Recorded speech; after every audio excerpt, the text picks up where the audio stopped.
Olá, crianças! Olá, pessoal! Sejam todos bem-vindos a mais uma aula nossa de educação física, isso mesmo.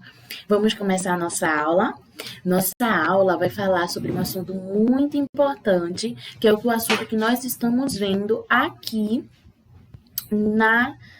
no conteúdo da unidade, né? Isso, nós estamos na segunda unidade e é sobre isso mesmo, lutas. Então, vamos lá. Nós já vimos, né, a diferença da briga e luta. As duas coisas são totalmente diferentes, tá bom? Espero que tenha ficado bem claro isso. Brigar, a gente quer machucar, magoar o outro. Já a luta, não. A luta, a gente tem regras, ela tem uma disciplina, tá bom? A ser seguida, e a gente tem visto muito sobre isso. Então, também nós vimos sobre a diferença da luta e da arte marcial, exatamente. A luta, existem várias lutas, mas a arte marcial, ela tem uma filosofia, ela tem um princípio de vida, não é somente para aquele momento da luta, como é a luta, né? Aquela ação do confronto, do combate, mas também para a vida, filosofias de vida. Então, vamos lá. As lutas fazem parte da cultura corporal do movimento humano. Ela está presente de forma organizada, como as modalidades conhecidas ou instintiva, emanada da necessidade do ser humano em proteger o seu próprio corpo. E também o substantivo luta, do latim, ele vem lá do latim, ele significa combate com ou sem armas, entre pessoas ou grupos, tá bom? É uma disputa. Tá? E aí tem algumas imagens que você pode dar uma olhada e ver o que nós estamos falando sobre as lutas.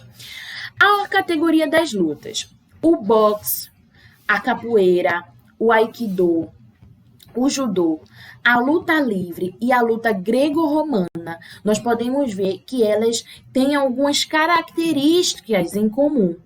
As gestualidades dela é para o esporte de competição, pois as regras prevalecem com o objetivo de averiguar aquele que marca mais ponto.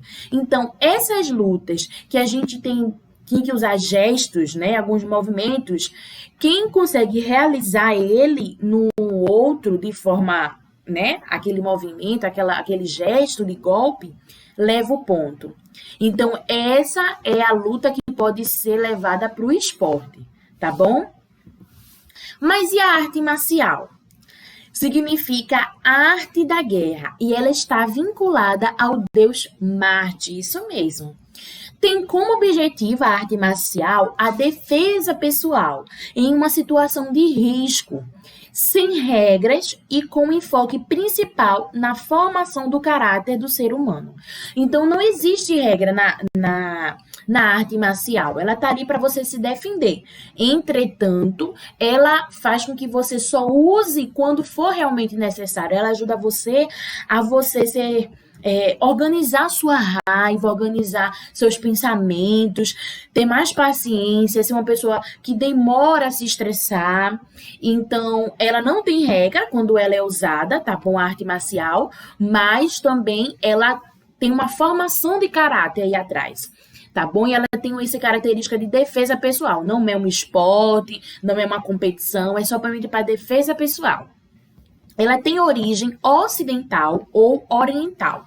Basicamente, foram moldadas como ferramentas de proteção lá no Ocidente ou Oriente, tá bom? Que nós estamos no Ocidente. Possuem grande aspecto cultural. Suas origens estão entrelaçadas com a origem de algumas civilizações, tá bom? Lá, cada civilização, vamos dizer assim, foi criando um tipo de arte marcial, uma estratégia, uma técnica de defesa para proteger aquela civilização, aquele povo das guerras, de alguém que quisesse ocupar aquele espaço, tomar o terreno deles, tá bom? O que é a arte marcial? O termo artes marciais refere-se à arte da guerra. Assim, segundo essa mitologia, são artes militares ensinadas aos homens. No Oriente, existem outros termos mais adequados para a definição das artes marciais. Na China, eles chamam artes marciais de Yushu. E no Japão, eles chamam de Bushido, tá bom? Muitas artes criadas no Oriente e no Ocidente deram origem às principais artes marciais que são praticadas, mais conhecidas atualmente, tá bom? Como o Brazilian Jiu-Jitsu, como Taekwondo, Krav Maga, artes que nós conhecemos atualmente que ficaram muito famosas. Mas existe um termo que é lutar para a vida. Vejam só. A luta pela vida, né, para a vida, é uma forma de lutar que foi aprimorada visando o melhor desempenho contra o adversário. As artes marciais não compreendem somente um apanhado de técnicas, golpes com as mãos, com os pés, etc., mas também um conjunto de filosofias e princípios educativos que favorecem a um bom combate na vida. Ou seja, eles não estão só preocupados com aquele combate físico, né, de defesa, de guerra. Eles estão preocupados, principalmente também, com aquilo que seja contínuo, com aquilo que eles possam colocar no seu dia a dia, na sua vida, com os seus familiares, com pessoas, com seus vizinhos. São filosofias e princípios, por exemplo, vou dar um aqui. O judô, caminho suave, ceder para vencer. Isso não é somente na hora da luta, que existem técnicas que você cede para poder dar aquele golpe. Não somente na hora da luta, mas também, por exemplo, em algumas discussões, às vezes é melhor você ceder para você sair ganhando. Às vezes é melhor você ficar calado, porque talvez você ficando em silêncio, você tenha mais razão do que se você falar. Então, são filosofias e princípios que são usados para a vida. E vamos conhecer alguns desses princípios, tá bom? Os seguintes princípios representam atitudes virtuosas do caráter da pessoa, de quem a pessoa é, que todo praticante de qualquer arte marcial ou cidadão comum deveria evidenciar a cada momento. Ou seja, nós vamos ver agora alguns princípios que não somente nas artes marciais são exigidas e talvez alguém pode dizer assim, mas eu faço tal arte marcial. Então, se você faz essa arte marcial e não tem esses princípios de vida, você está fazendo alguma coisa errada. Ou, se você não faz arte marcial, como Tia Joyce, eu não faço nenhuma arte marcial, mas esses princípios que nós vamos ver agora devem estar a todo momento em nossa vida, seja lutando ou não, seja com uma arte marcial ou não. Então vamos lá. Justiça. Nós temos que ser capazes de tomar uma decisão sem hesitar.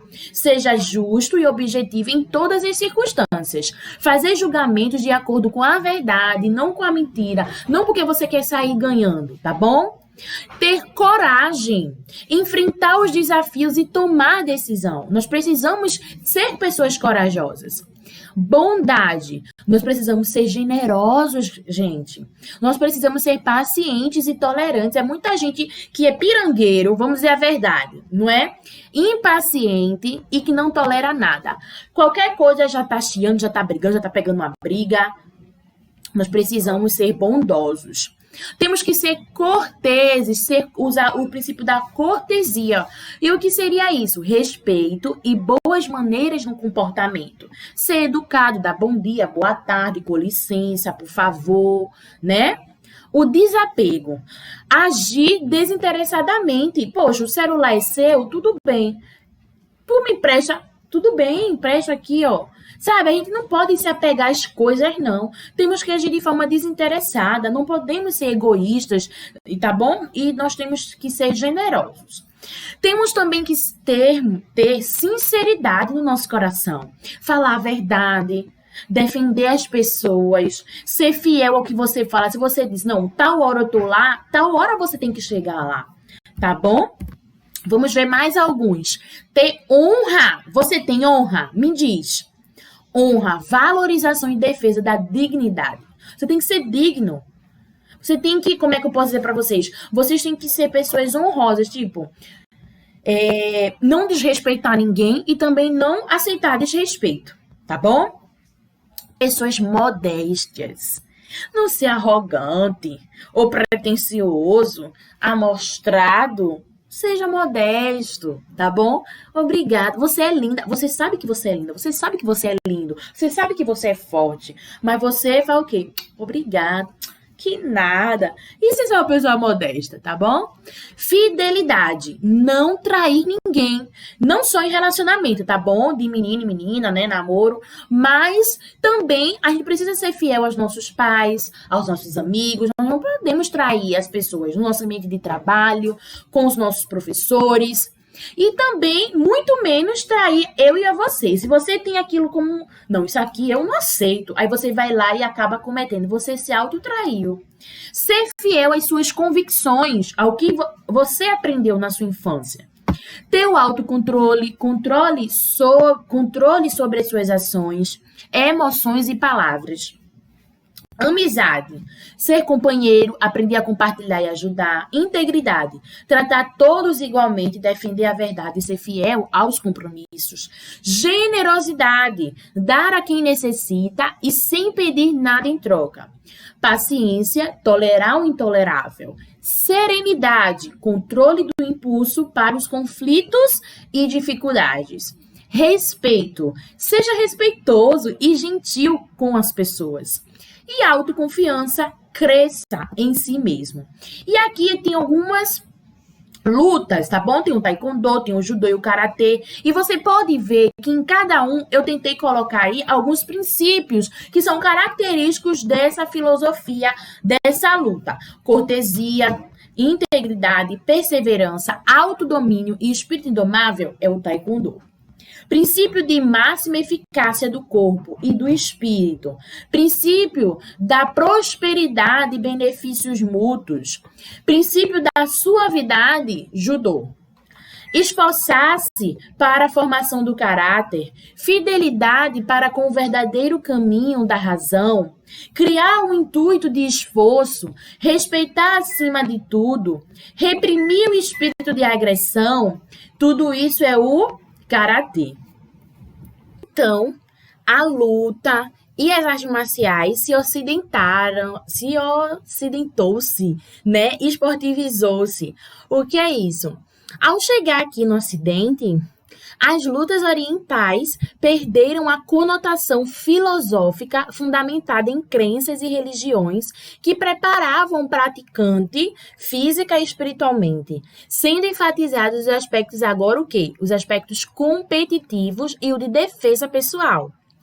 As lutas foram adaptadas para serem desenvolvidas na forma de competições de jogos, ou seja, com regras, limitações. Então, ela um pouco se descaracterizou da real luta que ela era para poder se transformar no esporte, sendo viabilizadas para serem praticadas por pessoas alheias aos preceitos filosóficos e aos significados culturais relacionados. Então, hoje em dia, muita gente fala da luta, ou gosta de determinada luta, mas não entende, não sabe a origem, como ela surgiu, qual foi a civilização que deu origem a ela, de onde ela surgiu, qual foi o país, qual foi a cidade. Então, hoje se perdeu muito isso. A maioria das modalidades dos esportes de luta que conhecemos hoje estão elevadas a um estado esportivo que descaracteriza o próprio conceito de arte marcial. Esporte de luta é a denominação que recebem em eventos esportivos como, por exemplo, as Olimpíadas. Além disso, confundem-se modalidades de lutas e artes marciais com eventos onde participam lutadores de diversas modalidades, os chamados Mixed Martial Arts, MMA. Como exemplos conhecidos de MMAs, existem o Vale Tudo, criado no Brasil, Ultimate Fight Champions, UFC, e o Pride, que são os maiores campeonatos mundiais desse tipo. Ou seja, as pessoas que a gente fala assim, vamos trabalhar lutas. MMA, UFC. Não, gente. Luta é uma coisa, e artes marciais são outras, e eventos esportivos que são televisionados é outra coisa totalmente diferente. São lutadores que praticam várias lutas e aí eles vão lá se apresentar, né, se enfrentar no Vale Tudo ou no UFC ou no MMA, que são programas de televisão para, render lucro. tá bom? Então, luta e arte marcial não tem nada a ver com UFC e MMA. Uma coisa é uma coisa, outra coisa é outra coisa. A luta, ela também é usada, como eu estou dizendo para vocês, como um consumo para os olhos, né? Então, esse UFC, MMA, o Pride, eles são usados o quê? São inspirados no formato americano de Ultimate Fight Champions, o UFC, que alçou a fama atleta como, por exemplo, Anderson Silva, Júnior Cigano. São promotores brasileiros que investem em campeonatos próprios de MMA. Sigla em inglês, na modalidade chamada de artes marciais mistas, tá bom? São promovidos essencialmente para o lucro e consumo. São promovidas por empresários brasileiros. Então, não tem a ver com essa origem filosófica da civilização, dos princípios, né? Que a gente viu, aqueles princípios de luta, tá bom? Daruma é exemplo de esforço para viver os princípios. Diz a lenda que ele passou 9 anos meditando para atingir a iluminação. O monge indiano Bodhidharma Daruma tinha grande vontade de atingir um objetivo, o tornou um símbolo ideal da realização de um desejo. Os bonequinhos Daruma são pintados de vermelho, são redondos, tá bom? Eles têm a característica assim de um monge, tá certo? Eles não têm braços, nem pernas, nem olhos. E eles têm peso concentrado na base, ou seja, eles nunca caem, tá bom?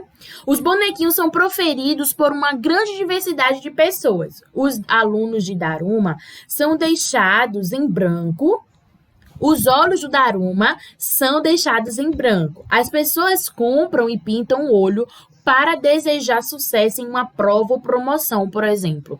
E quando o desejo se concretiza, eles pintam o outro olho. Isso aí são lendas lá do Oriente, tá certo? E agora nós vamos ver um pouco sobre as estratégias de combate, tá bom? Vamos jogar aí. As estratégias de combate em todas as lutas, você sempre vai ver a questão da imobilização, deixar o outro imobilizado. Você vai ver a questão de conquistar território, você tem que aquela pessoa tem que sair do tatame, ela tem que ultrapassar aquela linha e você tem que levar ela a isso, empurrando, puxando, tá bom? Conquistar aquele território, ou então você precisa chegar naquele lugar e a pessoa não deixa você chegar. Né? Barra a bandeira, por exemplo, você quer pegar aquela coisa e voltar, e a outra pessoa não deixa nem você ir, nem você voltar. Também é uma estratégia de combate. A questão do equilíbrio e desequilíbrio, desequilibrar o oponente, tá bom? Desequilibrar ele, ou então você permanecer no equilíbrio, tá certo? Então, assim, os elementos básicos das lutas é força, equilíbrio, combate, agilidade e atenção. E aí fica nesse ciclo. Você está sempre colocando isso em prática. Força, equilíbrio, combate, agilidade e atenção. Força, equilíbrio, combate, agilidade e atenção. Tá bom?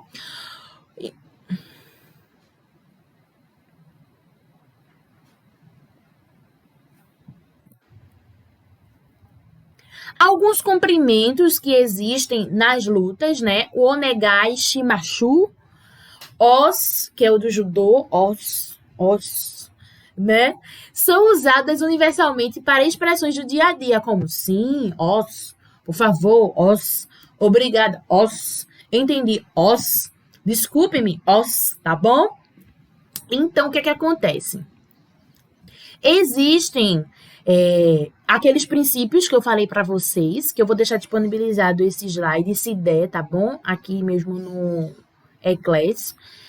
Existem aqueles princípios, e a partir daqueles princípios que a gente viu das artes marciais, a gente pode fazer qualquer luta que a gente quiser.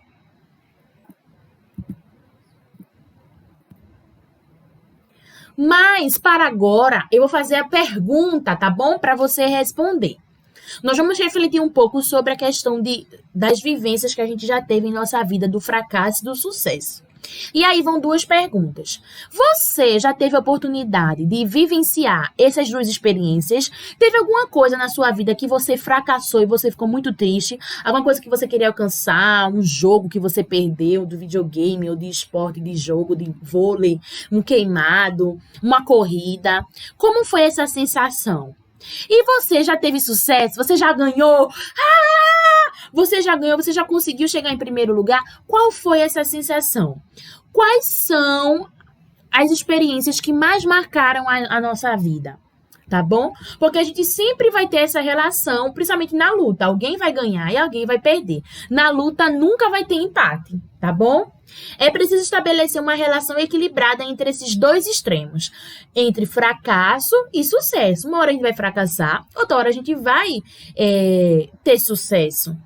Nem sempre vai ser fracasso, fracasso, fracasso, fracasso. E nem sempre vai ser sucesso, sucesso, sucesso, sucesso. Pode ter algum momento que a gente esteja tendo um bom sucesso por um longo tempo e às vezes vem um fracasso. E a gente tem que saber lidar com isso.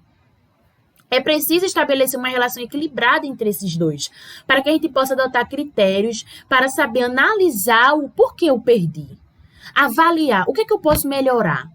Criticar as situações que acontecem até mesmo na educação física, nas nossas aulas, tá bom? E dessa forma, a gente vai contribuir para o respeito às diversidades e às individualidades dos sujeitos que fazem parte de cada contexto. Então, vai ter pessoas que vai naquele, por exemplo, tem coisas que eu não sei lutar. Eu não sei. Claro que se eu treinar, tiver foco, força, disciplina, possa ser que eu aprenda e tal.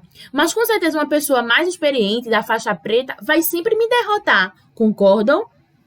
Então, vai sempre ter algo que você vai fracassar, algo que você vai ter sucesso. Pode ser que você tenha sucesso, pode ser que você tenha fracasso. Mas o que eu quero deixar claro é que essa relação de fracasso e sucesso, de vencer ou perder, sempre vai estar na nossa vida, no nosso dia a dia, tá bom? Seja na conquista de algo, numa prova, seja numa competição, como é?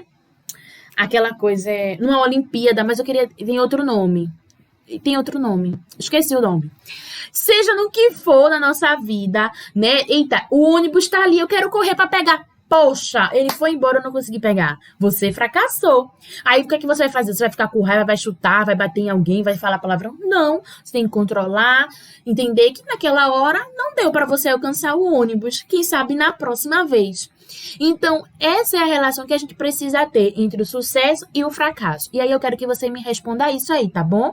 Me diga aí se você já teve essa experiência de vencer e de perder, qual foi essa experiência e como você se sentiu. Tá bom, gente? Um grande beijo, fica com Deus. Essa foi a nossa aula de hoje. Tem a próxima aula, tá bom? Tchauzinho, até mais!